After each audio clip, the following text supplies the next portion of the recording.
우리가 살아가는 삶에 있어서 식탁이라고 하는 것은 굉장히 중요한 의미를 지니고 있습니다. 식탁은 고상하게 말해서 그렇지 더 쉬운 말로 하면 이것은 바로 우리들의 밥상을 말하는 것입니다. 여러분 기억나십니까? 옛날에는 가족 중에 누가 빠지면 나머지 가족들이 밥상에서 수저들기를 주저하였습니다. 그래서 기다렸다가 가족들이 다 모이면 함께 식사를 하곤 하였습니다. 그렇기 때문에 우리는 가족을 다른 말로 식구, 먹는 입이라고 그렇게 부르기도 하였던 것입니다. 그래서 식사는 가족들이 함께 하는 것이라고 생각을 해왔고, 그리고 식사는 가족 공동체가 하나가 되는 아주 중요한 의식이다, 이런 생각을 가져왔던 것입니다. 그러나 요즘은 참 안타깝게도 식구들이 밥상에 함께 모여 앉아 식사하는 일이 점점 더 어려워지고 있습니다. 오늘날 수많은 가정에서는 부모와 자식 간의 식사 시간이 다르고, 심지어 남편과 아내가 따로 식사하는 가정도 많이 있는 것이 현실입니다. 그런데 인간관계라고 하는 것은 참 묘한 것이어서 가족이라고 할지라도 함께 더불어 식사하는 시간이 자주 없게 되면 멀어지기가 쉽습니다. 가족 해체와 같은 현대사회의 불행도 따지고 보면 바로 여기에 그 원인이 있다고 할 수 있는 것입니다. 혹시 여러분의 가정에 문제가 있다면 바로 이 밥상 공동체에 문제가 없는지 한번 돌아보시면 좋겠습니다. 한 가족이라면, 그리고 진정으로 사랑하고 있다면 최소한 하루에 한 끼는 식사를 같이 해야만 하는 것입니다. 이게 얼마나 행복한 일입니까? 사랑하는 가족들의 얼굴을 바라보며 함께 음식을 먹는 것은 참으로 기쁘고 행복한 일이 아닐 수 없는 것입니다. 우리가 살아가는 삶의 현장에서도 식탁이 이렇게도 중요한 의미를 지니고 있다고 한다면, 그러면 오늘 우리 주님의 식탁은 과연 우리에게 무슨 의미를 전해주는 것이겠습니까? 오늘은 이 주님의 식탁의 그 의미를 우리가 함께 생각하며 말씀의 은혜를 나누고자 합니다. 주님께서 우리에게 배설해 주시는 식탁에는 수많은 의미가 있습니다마는 오늘 성찬식을 맞이하며 세 가지만 말씀을 드리고자 하는데, 첫째로 주님의 식탁은 바로 생명의 식탁입니다.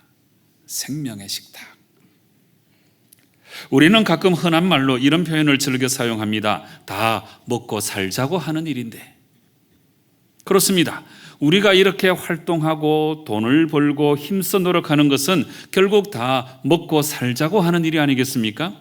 여기서 먹는다고 하는 것은 곧 산다는 것을 의미하는 개념입니다. 그러므로 식탁이라고 하는 것은 바로 생명과 연계된 개념입니다.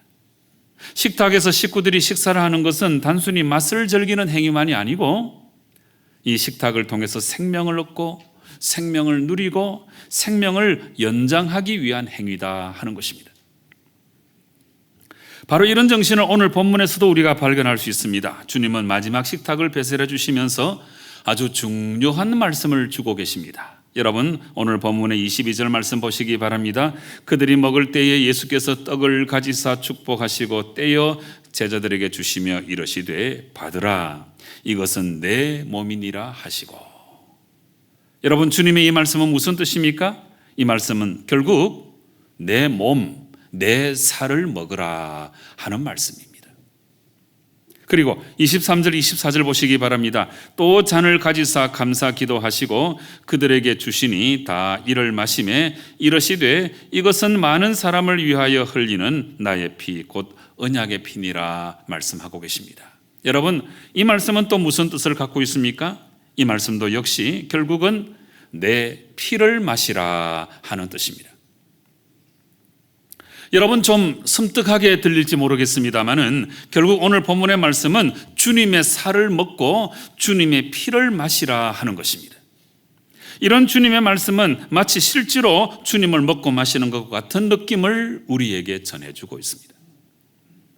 이런 내용들 때문에 초대교회 때는 그리스도인들이 인육, 사람의 고기를 먹는다고 해서 오해를 받기도 하였고, 이 일로 말미암아 핍박을 많이 받기도 하였습니다.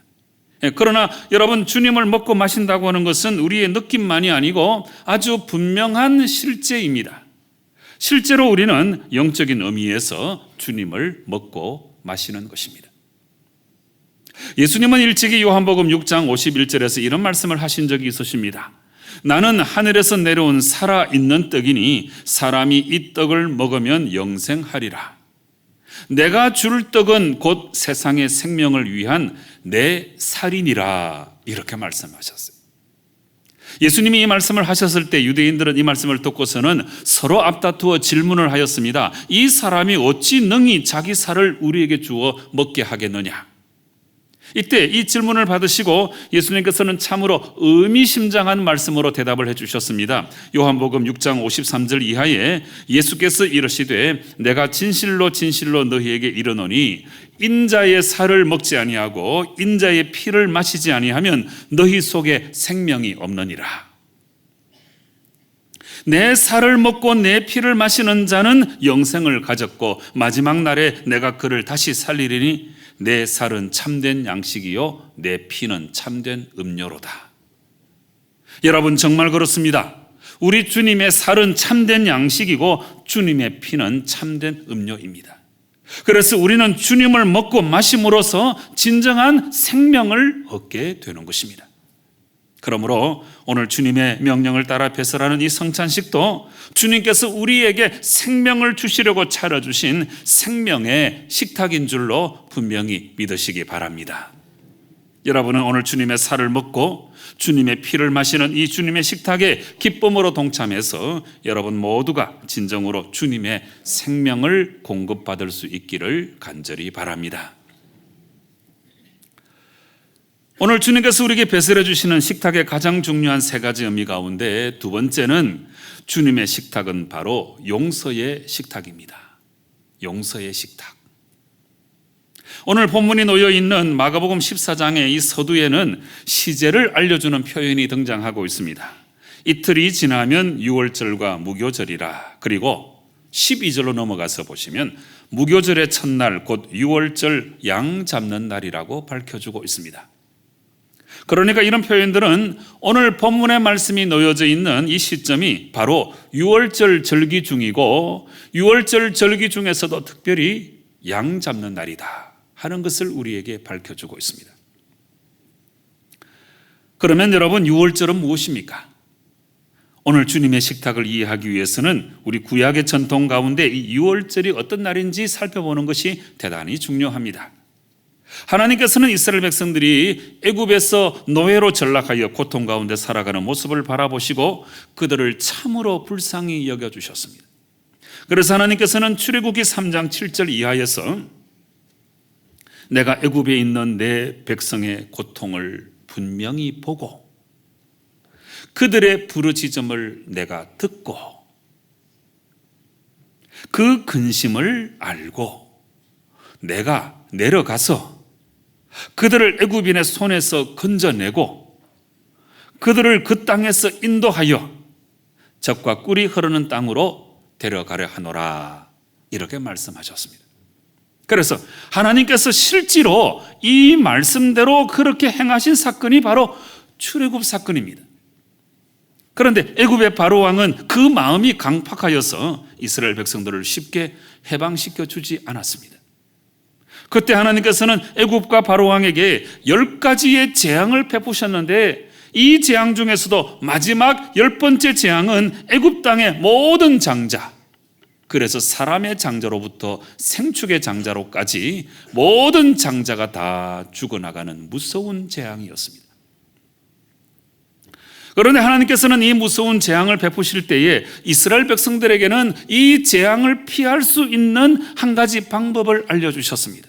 그것은 어린 양을 가죽의 수대로 잡아서 그 피를 그릇에 받아 우슬초 묶음에 적셔서 그 피를 자기들이 사는 집 좌우 문설주와 문 임방에 뿌려서 바르도록 명령하셨습니다. 그런데 그렇게 순종하였더니 그날 밤에 하나님께서 애굽 전역에 처음 난 것을 죽이실 때에 바로 그 어린 양의 피가 뿌려져 있는 그 집은 그냥 넘어가셨습니다. 여러분, 이렇게 해서 죽음의 재앙이 넘어갔다고 해서 이스라엘 백성들은 그 사건을 유월절 패스오버 이렇게 부르게 된 것입니다.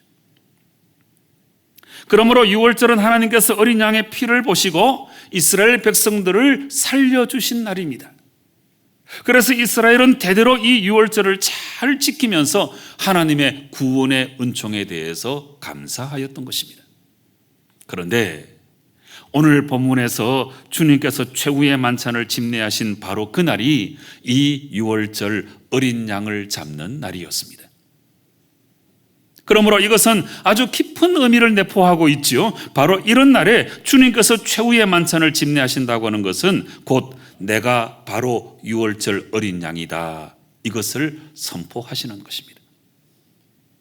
그렇습니다. 사랑하는 성도 여러분, 주님은 유월절 어린 양과 같이 바로 저 십자가 위에서 그 살을 찢기시고 그 피를 다 흘리시며 대속의 죽음을 죽어주신 것입니다.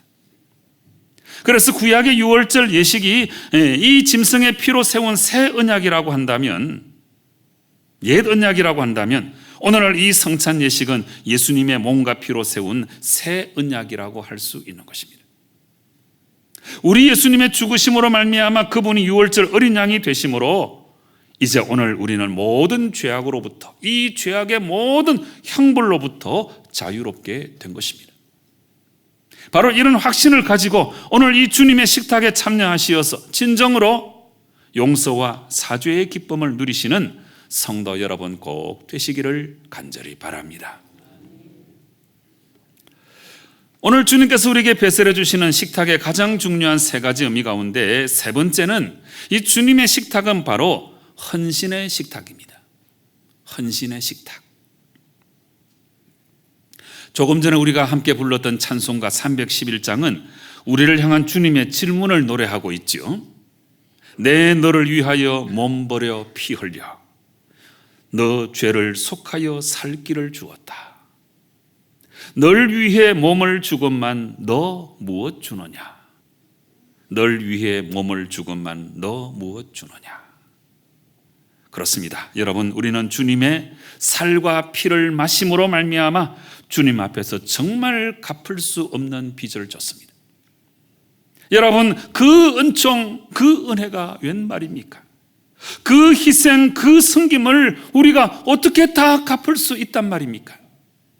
나의 몸을 드리고 나의 마음을 드리고 내 모든 것을 다 바쳐 헌신한다고 해도 우리는 그 은총, 그 은혜를 다 갚을 수 없는 것입니다.